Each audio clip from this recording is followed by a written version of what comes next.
This is the Alfa from ElectroBike. It's kind of the first day that I've had a chance to ride this and some of their other models, and there's really a wide range of bikes. This is a folding electric bike. You can see it's got the kind of a basic folding stem right here, and also this folding midpoint that does have an extra sort of lock to keep it from coming unfolded when you ride.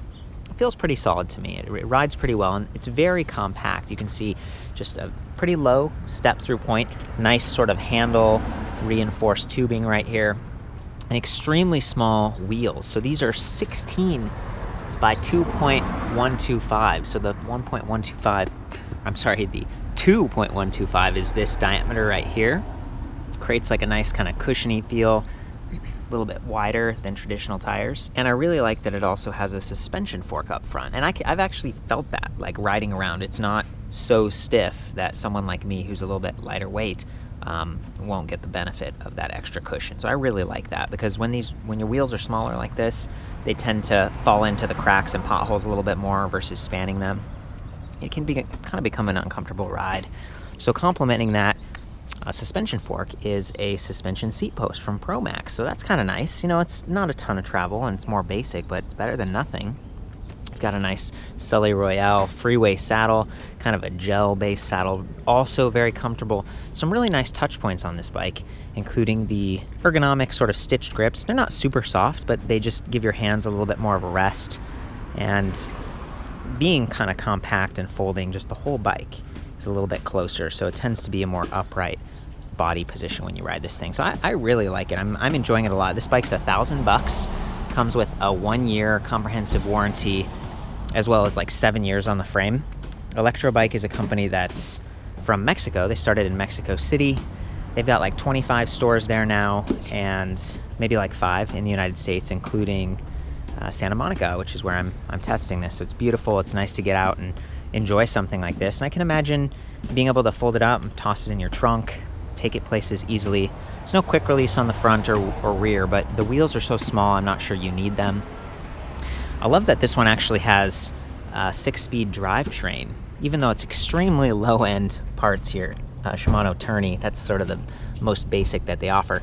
6 speeds is going to give you the ability to climb a little bit easier or hit that like top about 20 mile per hour top speed. It's got cadence sensing pedal assist. You can actually see the disc, the pedelec disc in here. It only has 5 sensors, so it's not the most responsive. It starts a little slow and it kind of fades out. But it does have these whooshing levers with motor inhibitors integrated. So at any time, if the motor's still going and you want it to stop, just pull on that and it will. Also got twist throttle that can override that. I found that if you hit function, you can actually turn off assist or turn it on. And then over here with this button, you can turn off the throttle or turn it on. And off is actually with the button in. That surprised me. So anyway, you just have a ton of options, and they even have cruise control. So if you're using the twist throttle and you get to a speed that you kind of like, you don't want to have your wrist, you know, cramping up, like holding it there forever, you can hold this function button for a few seconds and it'll activate cruise control. So that is really cool. I was looking at one of their other models, the Dash, and on that bike, if you just hold the throttle, it automatically initiates kind of that cruise control mode, and that surprised me. I was like, whoa, why isn't the motor shutting off? I like this one a little bit better with the function. You've kind of got a battery voltage indicator here on the throttle.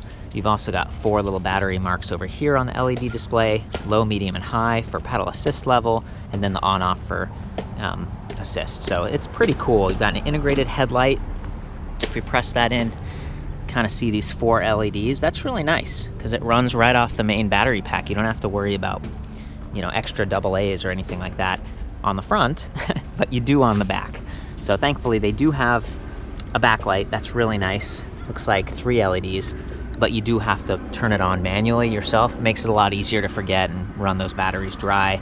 But again, at least it comes with it. It comes with this nice rack here, kind of integrated with the aluminum frame. Little steel sprung rack clasp thing. This is not standard gauge tubing size, so you're going to need something with like Velcro or straps to actually add like a bag, a trunk bag, or maybe panniers. And you wouldn't want the panniers to be too long or they could kind of get in the way of the derailleur. On the left side here, we've got a little kickstand, works pretty well. I like it better than the Dash because it doesn't have like a lock thing and it's just not oversized. just nice and small, and then a drum brake. So not the best stopping power from that, but you know, better than nothing. And I think if it's the same, yeah, there we go. The right brake lever activates the front brake, which is weird to me. I'm used to, I think, kind of the left brake doing the front, but it's reversed. Maybe that's a European type of thing. So worth keeping in mind. Got a really annoying horn that goes like beep, really loud. I'm not gonna do it. Oversized SIS index shifters. Again, cheap, but a little bit difficult to reach on this one because of the kind of power level indicator right there. These work pretty well if you're wearing gloves, but otherwise I sort of prefer the little triggers myself. Some bikes, you know, they also have the twist shifters. I guess this is fine for what it is, so shouldn't complain about that too much. Nice little chain guard right here, Pro Wheel plastic, folding plastic platform pedals, decent stuff. Again, $1,000, kind of unique. The battery pack on this, I believe it's like 36 volts, 9 amp hours. That's what they told me. I had trouble actually finding it on the pack. It's not written anywhere. So it's really hard to tell, and it was a little bit lighter. So I don't know. At first, you know, being a 250 watt motor, it made me think maybe this is 24 volts, 10 amp hours. Hard to say for sure. So I can't really be super clear on that, although I do have all the other specs back at the site, standover height and other information that you might be interested in. One of my big complaints about this battery design, though, is that you have to leave the keys in while you're riding. And as you can see, they can kind of dangle and create some noise and get in your way as you're pedaling right here. Not my favorite, but even worse, when you take the battery out, or the key, you have to use the key again, actually a different key, there it is, right here, to slide the battery off. So you have to have 2 keys just to remove this battery. Say if you want to charge it in your house, take it inside. To me, that's just ridiculous. Annoying, in fact. And in order to get this battery out, you have to like completely remove the seat and stuff. The seat doesn't have a flip up like some of their other saddles do. And I actually noticed that the battery was kind of scraping in here. It just didn't seem like the best design to me. It was hard to get it off. I had to completely take the seat off. I even took the collar off. So probably better off just taking this inside and charging it. Take off this sort of like Molex power cable right here. Yeah. Everything else about the bike is pretty good, but considering that it's a folding bike and you probably want to reduce the weight by taking the battery off, I thought it was a hassle, more than it needs to be to get that thing out. So, yeah, okay, so we've hit the motor, we talked about the battery, drivetrain components, comfort, just the look and feel, the price. Might be time to actually hop on this thing and give it a go. I did want to mention the fenders.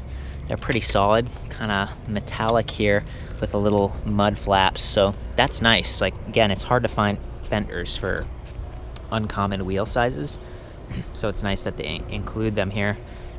You can see some of the wires in this neoprene protector. Keeps it clean, looks a lot better.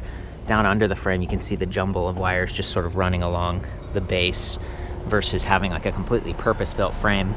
That's some of the trade-offs for having it be a little bit less expensive. And you might be wondering, like, oh, is 250 watts enough? That's sort of the legal limit in Europe. In the United States, 350 is what I'd call about average. But I like that it's in the rear wheel, not the front, because it's not going to impact steering as much.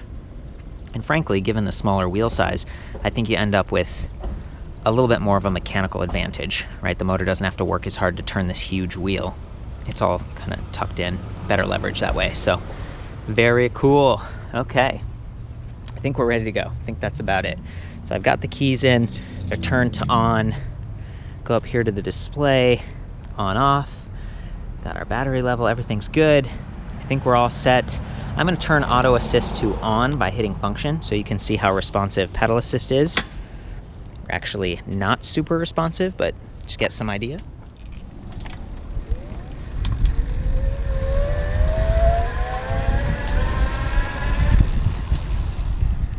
See how long that kept going even after I stopped pedaling?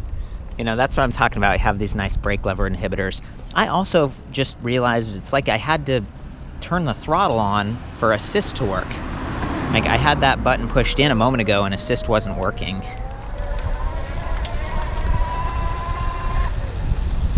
There we go again, pretty delayed. Kind of a bummer. But you've always got the twist throttle, so let's demonstrate that. Just bust this out right here. And actually, I'm gonna do a hill and show you how it climbs.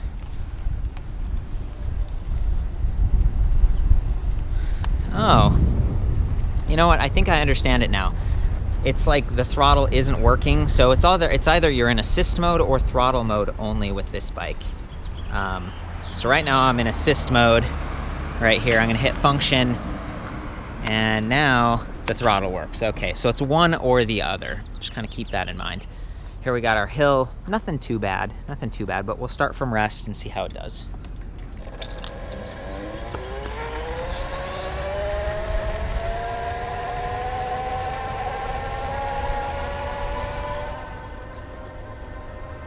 Yep, we're climbing.